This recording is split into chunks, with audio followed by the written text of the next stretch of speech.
श्री ज्ञानदेव श्री तुकाराम, श्री ज्ञानदेव श्री तुकाराम, श्री ज्ञानदेव श्री तुकाराम, श्री ज्ञानदेव श्री तुकाराम, श्री ज्ञानदेव श्री तुकाराम, श्री ज्ञानदेव श्री तुकाराम, श्री ज्ञानदेव श्री तुकाराम, श्री ज्ञानदेव श्री तुकाराम। पुंडलिक वरदा हरी विठ्ठल श्री ज्ञानदेव तुकाराम पंढरीनाथ भगवान की जय। माऊली ज्ञानेश्वर महाराज की जय। जगद्गुरु तुकाराम महाराज की जय। सद्गुरु जोग महाराज की जय। जो आत्मलाभासारखे गोमटे काहीच न देखे, म्हणून भोग विषेखे हरी खेजेना। समचरण सरोजम सांद्र नीलांबुधावम, जगननिहित पाणी मंडनम मंडनाना। तरुण तुलसीमाला कंधरम कंजनेत्रम, सदय धवलहासं विठ्ठलं चिंतयामि। जयांचे केलिया स्मरण, होय सकळ विद्यांचे अधिकरण। तेचे वंदू श्रीचरण श्री गुरूंचे, ते नमस्कारोनी आता। संपाद्य ज्ञानं च विदाय भक्ती, विलोकितो येन समाधिराजः। वैराग्यवन्तं सुविचारयुक्तं, नमामि जोगं शिरसा गुरुंतं। जो आत्मलाभासारखे गोमटे काहीच न देखे, म्हणून भोग विषेके हरी खेजना। प्रस्तुत प्राप्त प्रसंगी प्राप्त स्थळी संप्राप्त सेवेकरता निवडलेली ओवी ज्ञानेश्वरीतील 12व्या अध्यायातील 190 क्रमांकाची आहे। या ओवीमधून संत श्रेष्ठ श्री ज्ञानेश्वर महाराज भक्ताची लक्षणं प्रतिपादित करतात। महात्म्याची लक्षणं काय असतात याचं वर्णन या ओवीमध्ये ज्ञानोबारांनी फार गोड सांगितलं। एखाद्या व्यक्तीला आत्मज्ञान प्राप्त झालं, अर्थात आत्मलाभ प्राप्त झाला, तर त्याच्या जीवनामध्ये त्याला त्याच्याविषयीचा त्याच्या व्यतिरिक्त मोठा लाभ बरोबर वाटत नाही। त्याच्या जीवनामध्ये सुख प्राप्त झालं, दुःख प्राप्त झालं, तरी जो आत्मलाभ प्राप्त झालेला आहे त्याच्यापेक्षा मोठं त्याला कोणताच लाभ वाटत नाही, असा ज्ञानोबारांच्या या ओवीचा सरळ सरळ अर्थ ज्ञानोबारांनी सांगितला। प्रवचनाला आरंभ करण्यापूर्वी अल्पसा परिहार द्यायचा तो असा, या पुरुषोत्तम मासाच्या निमित्ताने आणि अर्थातच या अधिक मासाच्या निमित्ताने आपण श्री संत ज्ञानेश्वर महाराज संस्था कमिटी या फेसबुक पेजच्या माध्यमातून आपण लाईव्ह आहोत। आमचे परममित्र उमेश महाराजांनी मला फोन केला, त्याप्रमाणे ज्ञानोबारांच्या चरणी ही सेवा समर्पित करावी अशी माझी भावना मी व्यक्त करतो आणि सेवेला आरंभ करतो। वास्तविक पाहता या पुरुषोत्तम मासाचं महत्त्व अधिक प्रमाणामध्ये आपल्यालाही ज्ञात आहे की या पुरुषोत्तम मासामध्ये, या अधिक मासामध्ये भगवान परमात्म्याची प्राप्ती करून घेण्याकरता आपण जर साधनेवर रूढ असाल तर अर्थात देवाची प्राप्ती झाल्याशिवाय राहणार नाही। कारण की इतरत्र महिन्यांमध्ये केलेली साधना आणि पुरुषोत्तम मासामध्ये केलेली साधना यामध्ये महद अंतर आपल्याला पाहायला मिळतं। या मासामध्ये केलेली साधना ही आपल्याला अधिक पटीने अर्थात 100 पटीने फळ दिल्याशिवाय राहत नाही। अधिकस्य अधिक फलम, जेवढी आपली साधना असेल त्या साधनेचं फळ आपल्याला 100 पटीने मिळाल्याशिवाय राहणार नाही। अशा या पुरुषोत्तम मासाच्या पर्व काळामध्ये, पर्वणीमध्ये आपण सगळेजण घरी बसून भगवान परमात्म्याची साधना अर्थात नामचिंतन करतच आहोत। खरं तर पाहिलं तर मी काल परवा बोललो की कोरोनाने आपल्याला एक प्रकारची संधीच उपलब्ध करून दिली साधना करण्याकरता, म्हणून आपण देवाची साधना करत आहोत, भगवंताचं नामस्मरण करत आहोत। ज्याप्रमाणे ज्ञानोबारांनी आजच्या ओवीमध्ये सांगितलं की जो लाभ महात्म्याला प्राप्त झाला तो लाभ आपल्याही जीवनामध्ये आपल्याला प्राप्त झाल्याशिवाय राहणार नाही। म्हणून ज्ञानोबाराय म्हणतात, जो आत्मलाभासारिके गोमटे काहीच न देखे, म्हणून भोग विषेके हरी खेजेना। संत श्रेष्ठ श्री ज्ञानेश्वर महाराज याच्यातून सिद्धाची लक्षणं प्रतिपादित करतात। ज्ञानोबाराय म्हणतात, एखाद्या व्यक्तीला आत्मलाभ प्राप्त झाला मग आत्मलाभ प्राप्त झाल्यानंतर त्याच्या जीवनामध्ये सुख प्राप्त झालं तरी त्याला हर्ष होत नाही आणि दुःख प्राप्त झालं तरी त्याचं मन दुःखित होत नाही. त्याचं कारण असं की त्याला ज्ञान प्राप्त झाल्यानंतर सुखदुःखाच्या आतीत तो व्यक्ती पोहोचलेला असतो, अर्थात तो साधू महात्मा पोहोचलेला असतो. याची थोडी पार्श्वभूमी सांगायची ठरली तर आत्मलाभ होण्याच्या पूर्वी आपल्याला काही साधना कराव्या लागतात, मग ते ज्ञान आपल्याला प्राप्त होत असतं. काय आहे, आमचे गुरुवर्य हरिभक्तपरायण साधक हृदय तज्ज्ञ गुरुवर्य डॉक्टर नारायण महाराज जाधव एक वाक्य नेहमी सांगत असतात, ज्या व्यक्तीला ज्ञान प्राप्त करून घ्यायचे त्यांनी आपल्या जीवनामध्ये 2 गोष्टी करणं फार महत्त्वाचं आहे. पहिली गोष्ट, ज्ञानप्राप्ती करून घेण्याकरता गुरूंची सेवा करा, आणि दुसरी गोष्ट, नाही गुरूंची सेवा करता आली तर ज्ञानप्राप्ती करून घेण्याकरता तुम्ही अध्ययन करा. कुठपर्यंत अध्ययन करा? जोपर्यंत देवाची प्राप्ती होत नाही, आत्मलाभ होत नाही, ज्ञान प्राप्त होत नाही, तोपर्यंत अध्ययन करा. म्हणजे ज्ञानप्राप्ती करून घेण्याची 2 साधनं बाबा नेहमी आपल्या पाठामध्ये सांगत असतात. आपण जर याचा थोडा बारकाईने विचार केला तर शास्त्रामध्ये सुद्धा आपल्याला हा श्लोक असा आढळतो की अशाच प्रकारचा आपल्याला श्लोक पाहायला मिळतो. तो श्लोक मी आपल्यापुढे सांगतो. ज्ञानप्राप्ती करून घेण्याकरता शास्त्रकार सांगतात, गुरु शुश्रूषया विद्या पुष्कलेन धनेन वा अथवा विद्यया विद्या चतुर्थी नोपलभ्यते. काही धाडसपूर्वक शास्त्रकार बोलतात पहा. ते म्हणतात ज्ञानप्राप्ती करून घेण्याकरता 3 साधनं करा, आणि या 3 साधनाच्या व्यतिरिक्त 4थं साधन या जगताच्या पाठीवर उपलब्ध नाही. फार गोड आहे. शास्त्रकार म्हणतात गुरु शुश्रूषया विद्या, ज्ञान प्राप्त करून जर घ्यायचं असेल तर पहिली गोष्ट सेवा करा. ज्ञान प्राप्त करून घ्यायचं असेल, नाही सेवा करता आली तर दुसरी गोष्ट, एखाद्याला धन द्या आणि त्याच्याकडून विद्या ग्रहण करा. आणि तिसरी गोष्ट, धनही देता आलं नाही, सेवाही करता आली नाही तर ज्ञानप्राप्ती करून घेण्याचं तिसरं साधन अत्यंत महत्त्वाचं आहे. तुमच्याकडे असलेली विद्या समोरच्याला द्या आणि तुम्हाला हवे असलेली विद्या त्याच्याकडून घ्या. चतुर्थी नोपलभ्यते. शास्त्रकार म्हणतात या जगताच्या पाठीवर 4थी विद्या नाही, 4थं साधन नाही की ज्या साधनाने आपण भगवान परमात्म्याची प्राप्ती करून घेऊ शकतो, अर्थात साधना करू शकतो, अर्थात देवाची प्राप्ती करून घेऊ शकतो, आत्मलाभ प्राप्त करून घेऊ शकतो. म्हणजे काय, गुरूंची सेवा केली ज्ञान प्राप्त होणार आहे, धन दिलं, पुष्कळ धन दिल्यानंतर देवाची प्राप्ती होणार आहे, अर्थात ज्ञान प्राप्त होणार आहे. आणि तिसरी गोष्ट, आपल्याकडे असलेली विद्या त्याला द्या, अर्थात विद्या प्राप्त आपल्याला होणार आहे. म्हणजे गुरूंची सेवा, सेवेला फार अनन्यसाधारण महत्त्व. ज्ञानेश्वरीमध्ये अनेक ओव्या किंवा तुकाराम महाराजांचे अनेक प्रमाणं आपल्याला पाहायला मिळतील. तुकाराम महाराज फार गोड बोलतात. तुका म्हणे करा सेवा आले जीवावरी तरी. तुकाराम महाराज गोड बोलतात. तुकाराम महाराज म्हणतात आपल्या जीवनामध्ये सेवा इतकी करा की जीवावर जरी आली तरी सेवा करा. मग गुरूंची एकदा का सेवा केली रे केली, आपल्याला ज्ञान प्राप्त झाल्याशिवाय राहणार नाही. मला वाटतं शंकराचार्यांच्या जीवनातला तो गिरीचा प्रसंग आपल्या सर्वांना ज्ञात आहे. शंकराचार्यांच्या समोर अनेक विद्यार्थी पाठ श्रवण करण्याकरता बसलेले असायचे, पण त्याच्यामध्ये गिरी असा एक विद्यार्थी होता की त्याला वाचता येत नव्हतं, काही कळत नव्हतं, वेडगळसा गिरी. पण शंकराचार्यांची एक खूबी अशी होती की तो गिरी आल्याशिवाय शंकराचार्य पाठ कधी चालू करत नसत. एक दिवसाची घटना अशी, आपल्या व्यासपीठावर शंकराचार्य येऊन बसलेत, सगळे शिष्यमंडळ देखील येऊन बसलेत. शिष्यांनी सांगितलं, गुरुजी सगळे शिष्य आलेले आहेत, आपण पाठ चालू करा. शंकराचार्यांनी सांगितलं, नाही, जोपर्यंत माझा गिरी येत नाही तोपर्यंत पाठ चालू होणार नाही. अशी शंकराचार्यांची ही परंपरा होती. जोपर्यंत आपला शिष्य येत नाही, गिरी येत नाही, तोपर्यंत पाठ चालू होणार नाही. एक दिवस वैतागलेल्या शिष्यांनी सांगितलं, गुरुजी त्या वेडगळ गिरीला काय कळतं, तो आल्याशिवाय तुम्ही पाठ चालू करत नाही, काय कळतं त्याला. गुरुवर्य थोडे रागावले. ते म्हटले, असं म्हणता, चला आजचा पाठ गिरीच्या मुखातून ऐका. गिरीच्या मुखातून ऐका. मात्र गिरी त्या वेळेला तेथे उपलब्ध नव्हते. कुठे गेले होते ते, तर गिरी गंगेच्या तटावर काहीतरी कपडे धुण्याकरता गेले होते.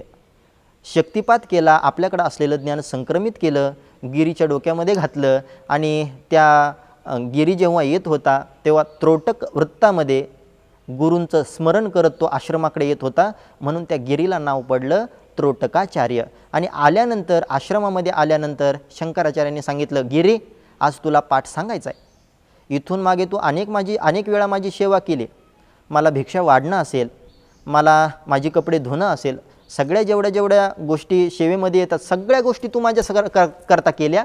आता तुला आजचा पाठ तुला सांगायचा आहे. ज्ञान संक्रमित झालं होतं आणि बघता बघता गिरीचं रूपांतर त्रोटकाचार्यामध्ये झालं आणि त्या दिवचा पाठ हा त्रोटकाचार्यांनी सांगितला.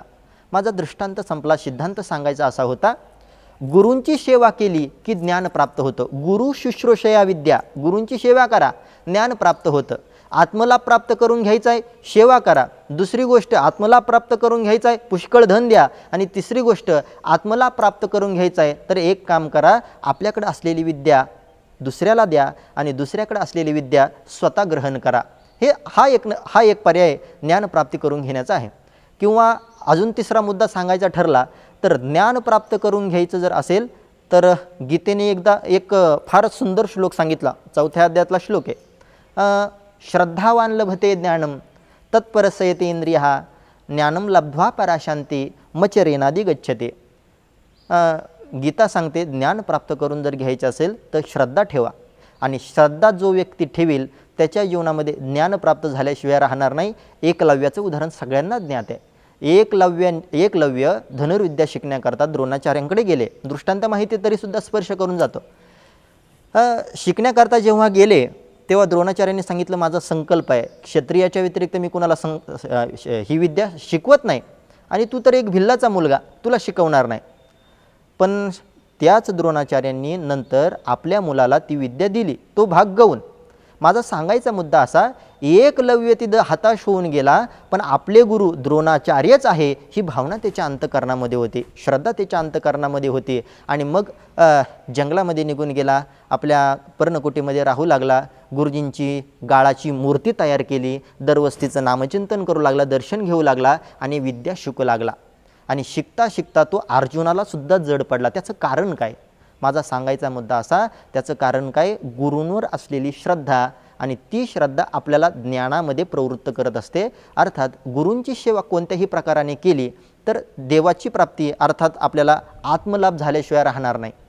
आणि तो आत्मलाभ आपल्याला 6 काष्टा 6 परागतीला घेऊन जातो. ज्ञानेश्वर महाराज म्हणतात, आत्मलाभ प्राप्त झालेल्या व्यक्तीला जो आत्मलाभासारखे गोमटे काहीच न देखे, त्याला काही याच्या आत्मलाभाच्या व्यतिरिक्त त्याला कोणतीच गोष्ट गोड वाटत नाही, त्याच्यापेक्षा श्रेष्ठ आत्मलाभ कोणताच वाटत नाही.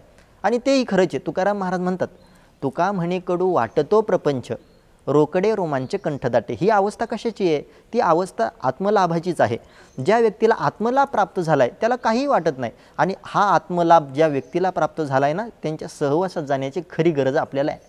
कारण की त्यांच्या संगतीचा परिणाम जरी आपल्या जीवनावर घडला तरी आपलं जीवन त्या पदाला गेल्याशिवाय राहणार नाही. त्यांच्या संगतीत आपण गेलो, त्यांचा दर्शनाचा लाभ जरी आपल्याला प्राप्त झाला तरी आपल्या जीवनामध्ये विशेष बदल घडेल. ज्ञानोबाराय म्हणतात, का संभ्रमाची आई ती स्नेह जैसा ये व्यक्ती, का दर्शनाची प्रशस्ती पुण्यपुरुष. ज्ञानोबाराय म्हणतात, एखाद्या पुण्यपुरुषाचं दर्शन जरी घेतलं तर आपल्या जीवनामध्ये आल्हाभ प्राप्त झाल्याचा आनंद आपल्याला प्राप्त होतो. सद्गुरू जोग महाराजांच्या काळातली घटना अशी आहे, दरवर्षी आषाढीला ज्ञानोबारायांचा सोहळा, तुकोबारायांचा सोहळा, महाराष्ट्रातील संपूर्ण संतांची मांदियाळी, संपूर्ण संतांची पालख्या घेऊन पंढरीकडे वाटचाल करत असतात. जोग महाराजांचा काळ मजल दरमजल करत सद्गुरू जोग महाराज माऊलींचा पालखी सोहळा घेऊन वाखरी या गावामध्ये पोहोचले. एखाद्या पुरुषाचं दर्शन झाल्यानंतर अंतकरणाला प्रशस्तीपणा प्राप्त होतो, याबद्दल मी थोडं आपल्याशी बोलतो आहे. आणि वाखरीमधून 2:30-3ला पालखी सोहळा निघतो, पण 2:30 वाजले, 3 वाजले, 3:30 झाले तरी पालखी सोहळा काही निघायला तयार नाही.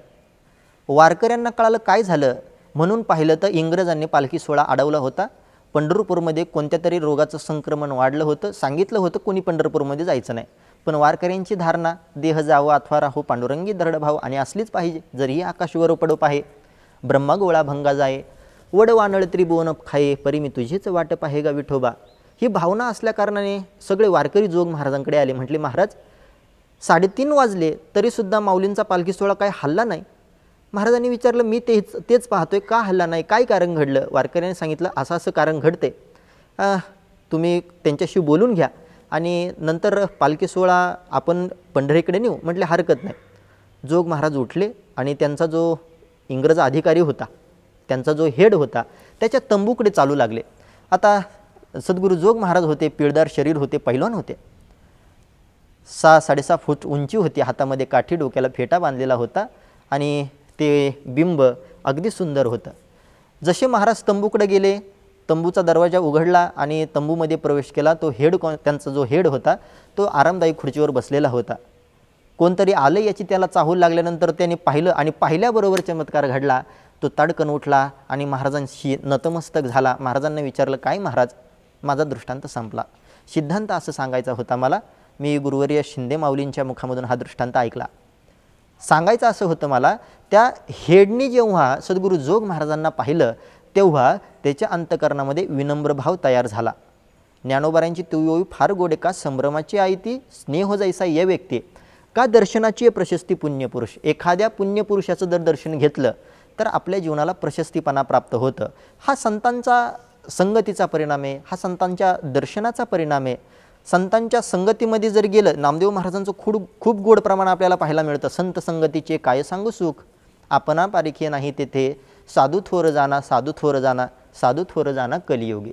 सांगायचा मुद्दा असा की आपल्याला संतांचा सहवास लाभला तर आपल्या जीवनामध्ये आपल्याला आत्मलाभ प्राप्त झाल्याशिवाय राहणार नाही. म्हणून आत्मलाभ प्राप्त झालेल्या व्यक्तीला जीवनामध्ये मिळवायचं काही शिल्लक राहत नाही. आत्मलाभ प्राप्ती करून घेण्याकरता श्रीगुरूंची सेवा करा, आत्मलाभ प्राप्त करून घेण्याकरता विद्या कमवा, अध्ययन करा, आत्मलाभ प्राप्त करून घेण्याकरता पुष्कळ धन द्या. मगाशी मी बोललो त्याचप्रमाणे आत्मलाभ ज्या व्यक्तीला प्राप्त झालेला आहे त्याच्या जीवनामध्ये मिळवायचं काही शिल्लक राहत नाही. पंचदशिकार एका श्लोकामध्ये फार गोड बोलतात.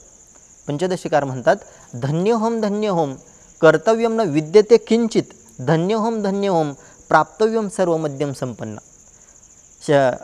पंचदशिकार म्हणतात, माझ्या जीवनाला मी धन्यता मानतो. म्हणजे काय, का आपल्या जीवनामध्ये प्राप्तव्यही निघून गेले आणि कर्तव्य देखील शिथिल झाले, कर्तव्य देखील निघून गेले. याच प्रकारातला तुकाराम महाराजांचं एक प्रमाण फार गोड आहे. तुकाराम महाराज म्हणतात, काम नाही झालो पाहे रिकामा. माझ्या जीवनामध्ये कोणत्याच प्रकारचं काम शिल्लक राहिला नाही. काम शिल्लक राहिलं नाही म्हणजे कर्तव्य शिल्लक राहिलं नाही, काम शिल्लक राहिलं नाही म्हणजे प्राप्तव्य शिल्लक राहिलं नाही. जगद्गुरु श्री तुकोबाराय काम नाही झालो पाहे रिकामा असं म्हटले असते तरी चाललं असतं. पण दोन काम शब्द लावण्याचं कारण काय, तर गुरुवर्य श्री चैतन्य महाराज देऊळकरांनी या प्रमाणावर फार सुंदर वाक्य वापरलं होतं. तुकाराम महाराजांच्या पहिल्या कामशब्दाचा अर्थ आहे, माझ्या जीवनामध्ये कोणत्याच प्रकारचं प्राप्तव्य शिल्लक राहिलं नाही. आणि दुसऱ्या कामशब्दाचा अर्थ आहे, माझ्या जीवनामध्ये कोणत्याच प्रकारचं कर्तव्य शिल्लक राहिलं नाही. जर प्राप्तव्य शिल्लक राहिलं नाही तर कर्तव्य करण्याचं कारण काय, म्हणून काम नाही झालो पाहे रिकामा. कारण की तुकाराम महाराजांसारखे महात्मे कर्तव्याच्या आणि प्राप्तव्याच्या अतीत गेलेले आहेत, पलीकडे गेलेले आहेत, सुखाच्या दुःखाच्या पलीकडे गेलेले आहेत. किंवा कर्माच्या अतीत तुकाराम महाराजांचं जीवन आहे. तुकाराम महाराजांचं एक प्रमाण फार गोड आहे. तुकाराम महाराज म्हणतात, तुका म्हणे आम्ही झालो अग्निरूप, लागो नेदू पाप पुण्यांगा. आम्ही पाप पुण्याच्या अतीत झालो. गोरोबा काकांच्या जीवनातला दृष्टांत प्रसंग आपल्याला सर्वांना माहिती आहे. गोरोबा काकांच्या पायाखाली स्वतःचं मूल आलं, पण त्याचं ज्ञान गोरोबा काकांना नव्हतं. मग पायाखाली मूल तुडवलं म्हणून त्यांना पाप लागायला पाहिजे होतं, मात्र ते पाप त्यांना लागलं नाही. का, कारण की एखादा महात्मा पाप पुण्याच्या अतीत गेल्यानंतर त्याला पापही लागत नाही आणि त्याला पुण्यही लागत नाही. म्हणून काम नाही झालो पाहे रिकामा. त्यांच्या जीवनामध्ये कोणतं कर्तव्यही शिल्लक राहत नाही आणि त्यांच्या जीवनामध्ये कोणतं प्राप्तव्यही शिल्लक राहत नाही. तुकाराम महाराजांचा तो अभंग, हाच अभंग ज्याचं चरण मी सांगितलं, त्याचं दुसरं चरण फार महत्त्वाचं आहे. आसो आयसा कोठे आठवची नाही, देहीचं विदेही भोगू दशा, तो करी ते तुली पूजा. ज्ञानोबा खूप गोड बोलतात. तो करी ते तुली पूजा, तो जलपे तो जप माझा, तो झोपे तो कपिध्वजा समाधी माझी. ही अवस्था त्या महात्म्याची असते, ही अवस्था त्या सिद्ध पुरुषाची असते. ते नारद परिवाजक उपनिषदामध्ये एक फार सुंदर श्लोक आला. एखाद्या संन्यासाचं, एखाद्या योग्याचं राहणं, त्याचे आपतेष्ट, त्याचं खाणं काय असतं याचं वर्णन करत असताना फार गोड श्लोक सांगितला. धैर्यस्य पिता क्षमाच जननी, शांतीम चिरम गेहिनी, सत्यम सोनुरयम दयाच भगिनी, भ्राता मन संयमः, शय्या भूमितलम दिशोपि वसनम, ज्ञानामृत भोजनम, एत सके कुटुंबिनो वद सके कस्माद भयम योगिनः. योग्याचं राहणं कसं असतं, योग्याचं वागणं कसं असतं, योग्याचं खाणं कसं असतं आणि योग्याचं फिरणं कसं असतं. धैर्यस्य पिता, त्याचे आपतेष्ट कोण आहेत, धैर्यस्य पिता, त्याचे वडील धैर्य, क्षमाच जननी त्याची माता म्हणजे क्षमा आहे, शांतीम चिरम गेहिनी शांती त्याची बायको आहे, सत्यम सोनुरयम त्याचा मुलगा सत्य आहे, दयाच भगिनी त्याची बहीण ही दया आहे, भ्राता मनसंयमा मनसंयम नावाचा त्याचा भाऊ आहे. मग तो राहतो कुठे? शय्या भूमितलम, त्याचं राहण्याचं ठिकाण फार गोड आहे, फार सुंदर श्लोक आहे, फार आवडतो मला. शय्या भूमितलम दिशोपि वसनम, 10 दिशा त्याचं राहण्याचं घर आहे. बरं तो खातो काय? ज्ञानामृत भोजनम, ज्ञान खाणं हे त्याचं काम आहे. ज्ञानामृत भोजनम एत सके कुटुंबिन वद सके कस्मात भयम योगिनः, हे योग्याचं वर्णन आहे. ही तुकाराम महाराजांची अवस्था आहे, ही ज्ञानोबारायांची अवस्था आहे, सकल संतांची अवस्था आहे, साधू पुरुषांची ही अवस्था आहे. त्यांच्या जीवनामध्ये आत्मलाभ प्राप्त झाला, त्यांना कोणताही भोग द्या ते त्यांना तुच्छ वाटतो. आणि एकदा का आत्मलाभ प्राप्त झाला की त्याच्या जीवनामध्ये त्यांना हर्ष जरी झाला, ज्ञानोबाराय बोलतात ना हरी खेजे ना, हर्ष जरी प्राप्त झाला आणि खेद जरी प्राप्त झालं तर त्यांचं मन उद्विग्न होत नाही आणि त्यांचं मन हर्षयुक्त होत नाही. जगद्गुरू श्री तुकोबारायांच्या जीवनातला प्रसंग सर्वांना ज्ञात, मी फक्त थोडक्यात सांगतो. जगद्गुरू श्री तुकोबारायांना खाण्यासाठी अन्न नव्हतं, श्री एक अन्न करता मेली वगैरे वगैरेची घटना आपल्याला सर्वांना ज्ञात आहे, त्याचं मी आता प्रस्तावना करत बसत नाही. पण तुकोबाराय अशी परिस्थिती असताना देखील छत्रपती शिवाजी महाराजांनी त्यांना सोनं वगैरे पाठवलं, आपल्याला सर्वांना दृष्टांत माहिती आहे. मग असं असताना त्यांना आनंद व्हायला पाहिजे होता खरं पाहिलं तर, पण तुकोबारायांनी त्याचा स्वीकार केला नाही. हे नको आम्हाला, सोनेरूपी आम्हा मृत्तिके समान, हे आम्हाला नको. हे तुकोबारायांची भाषा आहे. म्हणजे एखादा व्यक्ती आपल्याला सुख प्राप्त करून घेण्याकरता साधनांची उपलब्धी करून देतोय, तर ती उपलब्धी झाल्यानंतरसुद्धा एखाद्या साधू पुरुषाचं मन ते घेण्यासाठी तयार नाही. ही अवस्था जर कुणाची असेल तर ती खऱ्या साधूची अवस्था असते. हे झालं हर्षाविषयी. आता दुःखाविषयी ऐका. शिवबा कासाराच्या बायकोने तुकाराम महाराजांच्या अंगावर उकळतं पाणी ओतले. कोण सहन करेल हो? एखादा मनुष्य डोळे वाटारून आत्ताच्या काळामध्ये जरी भेटला आणि त्याने डोळे वाटारून जरी पाहिले तर त्याची आपण जीभ हासडून देण्याची ताकद आपल्यामध्ये असते. आपण त्याने अरे केलं का आपण कार्य त्याला करतो, ही अवस्था आपली. पण संत महात्म्यांचं तसं नाही. जळे माझी काया लागला वनवा, धावरे केशवा माये बापा. तुकाराम महाराजांनी पांडुरंग परमात्म्याकडे धावा केली, हे पांडुरंग परमात्म्या मला या दुःखामधून सोडव. मग तुकाराम महाराजांना दुःख झालं, तरी पण तुकाराम महाराजांनी ते दुःख झालं याचा स्वीकार केला नाही. तुकाराम महाराज म्हणतात हे स्वप्नातही नाही, कारण की लळा लागला होता. पांडुरंग ध्यानी पांडुरंग मनी जागृती सोपनी पांडुरंग. जगद्गुरू श्री तुकोबारायांच्या जीवनामध्ये किंवा ज्ञानोबारायांच्या सकल संतांच्या जीवनामध्ये किंवा आत्ता काही महात्मे आहे, साधू पुरुष आहे, त्यांच्या जीवनामध्ये ही ओवी अगदी आहे तशी परफेक्ट बसते. जो आत्मलाभासारखी गोमटे काहीच न देखे. त्यांच्या जीवनामध्ये जर एखादा भोग त्यांना भोगण्यासाठी दिला, एखादी वस्तू दिली, पदार्थ दिला, तर ते त्यांना अगदी मातीप्रमाणे मानतात. ते त्याचा स्वीकार करत नाही, कारण की त्यांच्या जीवनामध्ये असा लाभ प्राप्त झालेला असतो की त्या लाभाच्या व्यतिरिक्त त्यांना दुसरा मोठा लाभ वाटत नाही. उदाहरणार्थ एखाद्या सामान्य मनुष्याला जर आपण 100 रुपयाची नोट दिली, 100 रुपये त्या व्यक्तीला प्राप्त झाले तर त्याला आनंद वाटतो, लाभ प्राप्त झाला, कोणता तरी अलाभ लाभ प्राप्त झाला असं त्या व्यक्तीला वाटतं. पण त्याच लाभानंतर जर त्याला 200 रुपयाची नोट दिली तर त्या 100 रुपयाच्या त्या नोटीला तो खालच्या प्रमाणे मानतो. मग त्याला त्या 100 रुपयामध्ये आनंद नाही, मग त्याला त्या 200 रुपयामध्ये आनंद असतो. संतांचं मात्र तसं नसतं, साधू पुरुषाचं तसं नसतं. त्यांना तुम्ही 1000 रुपये द्या, 2000 द्या, कितीही पैसे द्या किंवा कशाचाही काही दाखवा, तरी ते साधू महात्मे त्याच्यामध्ये अडकत नाही. त्याचं कारण असं असतं, त्यांच्या जीवनामध्ये त्यांना आत्मलाभ प्राप्त झाला असता. म्हणून ज्ञानोबाराय म्हणतात, जो आत्मलाभासारिके गोमटे काहीच न देखे, म्हणून भोग विषयके हरी खेजे ना. त्यांना भोग कोणताही जरी दिला तरी त्यांच्या जीवनामध्ये दुःखही प्राप्त होत नाही आणि त्यांचं मन सुखालासुद्धा प्राप्त होत नाही. 12व्या अध्यायामध्ये जे अनेक श्लोक आले, योन हर्षती न दृष्टी न सोचती न कांक्षती शुभाशुभ परित्यागी योमद्भक्त समे प्रिया, हा या श्लोकाखालची ही ओवी. अनेक भक्तांची लक्षणं सांगत असताना समशत्रोचे मित्रेच तथा मानापमानयो शीतोष्ण सुख दुःखेषु समसंग विवर्जित, अशा अनेक प्रकारचे भक्ताची लक्षणं सांगणारे श्लोक आपल्याला 12व्या अध्यायामध्ये पाहायला मिळतात. त्याच 12व्या अध्यायातील 190 क्रमांकाची ओवी मी संत श्रेष्ठ श्री ज्ञानेश्वर महाराजांच्या या फेसबुक पेजच्या माध्यमातून आपल्यापुढे प्रगट केली.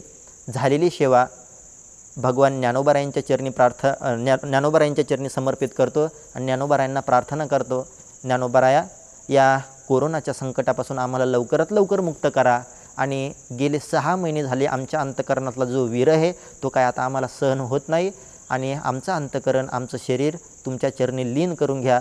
झालेली सेवा भगवान ज्ञानोबारायांच्या चरणी समर्पित करतो, सद्गुरू जोग महाराजांच्या चरणी समर्पित करतो, माझे गुरुवर्य डॉक्टर नारायण महाराज जाधव यांच्या चरणी समर्पित करतो आणि सेवेला पूर्णविराम देतो। पुंडलिक वरदा हरी विठ्ठल श्री ज्ञानदेव तुकाराम, पंढरीनाथ भगवान की जय, माऊली ज्ञानेश्वर महाराज की जय, जगद्गुरु तुकाराम महाराज की जय, सद्गुरु जोग महाराज की जय।